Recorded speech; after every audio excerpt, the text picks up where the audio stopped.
আমাদের দেশের ভোট তো কখনো হয়নি, সত্যিকারতে কয়বার ভোট হয়েছে? আপনি মানুষ আবেগের বশবর্তী সেই কাজগুলো করেছে এবং ম্যাক্সিমাম ক্ষেত্রেই কৌশল হয়েছে। ৮৬ সনে ইলেকশন হয়েছে, ৮৮তে ইলেকশন হয়েছে, তারপরে যে গত ৩টা ১৪, ১৮, ২৪ ইলেকশন হয়েছে। ক্ষমতাসীন লোক যেভাবে রেজাল্ট তৈরি করে দিয়েছে ওভাবে রেজাল্ট ডিক্লেয়ার হয়েছে। আগামীতে রেজাল্ট তৈরি হবে, সেই রেজাল্ট ডিক্লেয়ার হবে, বিএনপি পাবে ৪০টা বা ৫০টা seat. What is the problem? এটা তো বাংলাদেশের মানুষ অভ্যস্ত। উপদেষ্টা যে বলছেন ইতিহাসের সেরা নির্বাচন তিনি আয়োজন হ্যাঁ, করবেন। ইতিহাসের সেরা নির্বাচন হলো যে অতীতে নির্বাচন নিয়ে এই যে বিভিন্ন লোকজন কথাবার্তা বলার চেষ্টা করেছে। শেখ হাসিনা যে কাজগুলো করেছে ২৪-এ ১৮, তার সাথে তিনি অনেক সুন্দর করে কৌশলে এমন কিছু কাজ করবেন যে মানুষ বুঝতেই পারবে না। যেভাবে শেখ হাসিনা পালাই গেছে আমরা এখন পর্যন্ত বুঝতে পারছি না।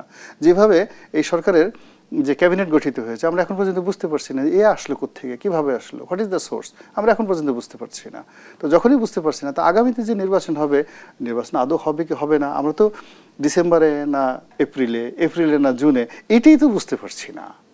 তো এটা যেখানে আমরা বুঝতে পারছি না, সেখানে ডক্টর মোহাম্মদ ইউনূস কিভাবে নির্বাচন করবেন, কত ভালো নির্বাচন করবেন, সেটা মানে কি বলবো, বামুন হয়ে আকাশের চাঁদ ধরা যেমন একটা ব্যাপার।